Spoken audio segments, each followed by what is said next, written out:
Imagine a world in total turmoil where you would not be allowed to purchase the basic necessities like food, water, and gas. A world that strips you of all of your rights and freedoms unless you agree to possess a certain fateful mark in your forehead or your hand. A mark that represents a license or permission to live in the world's final civilization.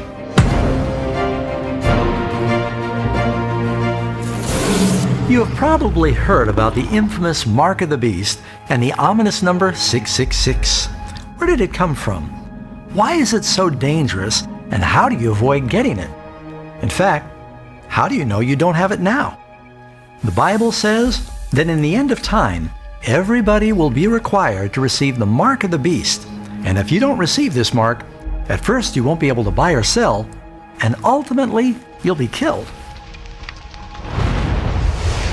He causes all to receive a mark on their right hand or on their foreheads, and that no one may buy or sell except the one who has the mark or the name of the beast or the number of his name.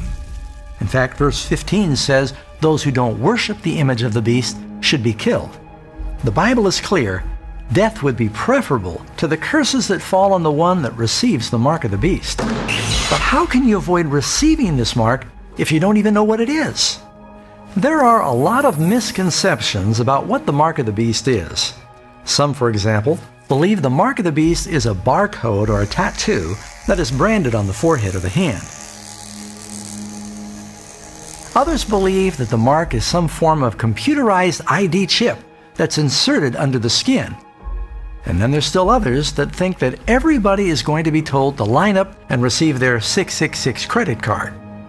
While the number 666 is associated with the name of the beast, the number itself is not the mark. You don't get the mark of the beast by driving a car with 666 on your license plate.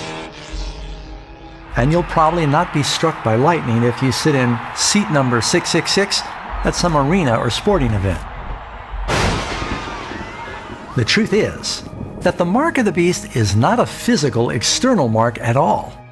What's even more surprising is that most people don't realize the Bible teaches everybody in the last days will have one of two marks.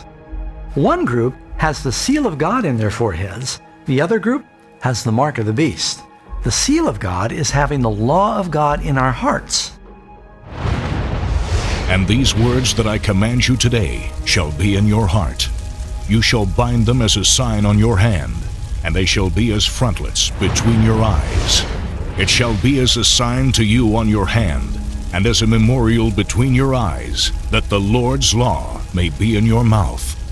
So we can see from these examples, in the hand and in the forehead is symbolic of having the law of God in our actions and in our thoughts. That would mean that the mark of the beast in the hand or the forehead is also not a physical external mark, but rather it represents some distinguishing difference in the thoughts and the actions of the lost. Their works are works of iniquity, and the act of violence is in their hands. Their thoughts are thoughts of iniquity. In the hand, in the actions, in the head, in the thoughts. It's a symbol. The Bible says in the end of time, everybody will receive some form of mark. It's not going to be a tattoo or a computer chip or a credit card. That's just what the devil wants people to think. Satan has managed to get just about everybody to focus looking in the wrong direction, while the real mark of the beast is creeping up right behind them. So what does the mark of the beast symbolize?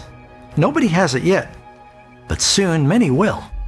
You need to make sure it's not you. There are few subjects that are more misunderstood, and very few subjects that need to be understood more. If you want to understand what the mark of the beast is, visit 666 Truth or check out my next video.